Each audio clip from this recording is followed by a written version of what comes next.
Alors, voici 4 exemples résolus où on passe des ions, de la formule brute des ions à la formule brute des composés ioniques.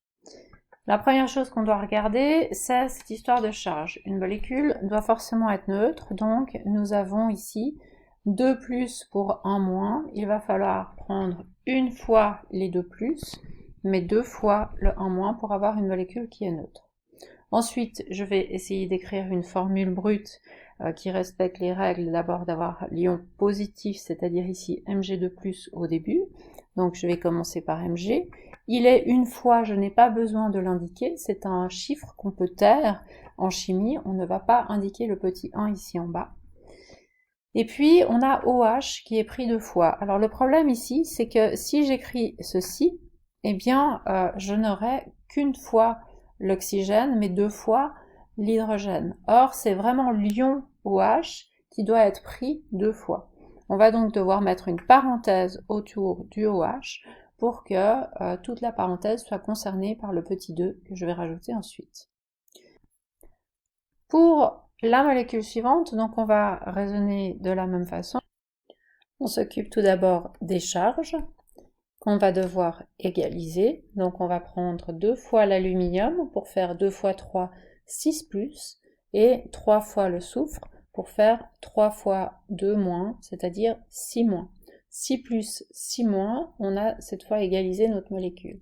Et puis, comme tout à l'heure, donc on va devoir indiquer ces chiffres dans la formule du composé en indice, parce que ici, il s'agit d'une seule et unique entité. La différence entre le fait que ici on a des grands chiffres et qu'ici on a des petits chiffres, c'est parce que ici on a une seule et unique entité, tandis que de l'autre côté, ces entités sont séparées. C'est un petit peu comme parler de 2 pommes et 3 pêches, et puis de mettre ces 2 pommes et ces 3 pêches dans un cajot, et puis de parler d'un cajot de fruits. On ne va pas avoir la même chose. Ici, on a une molécule, Al2S3, de sulfure d'aluminium, et ici, on a 3 ions sulfure et 2 ions aluminium. Je continue ici avec l'ion ammonium, qui est une fois positif, et l'ion phosphate, qui est 3 fois négatif. Attention, le 4 qui est ici en bas concerne les hydrogènes et n'a absolument aucun lien avec la charge positive de l'ammonium.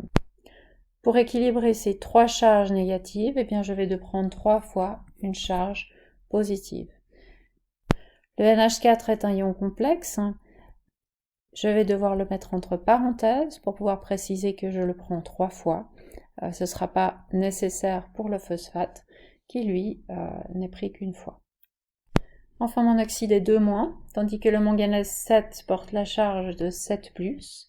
Je vais donc devoir prendre 7 fois l'oxygène 2- et 2 fois le manganèse 7+, pour obtenir une molécule neutre, c'est-à-dire l'oxyde de manganèse 7, dont la formule sera Mn2O7.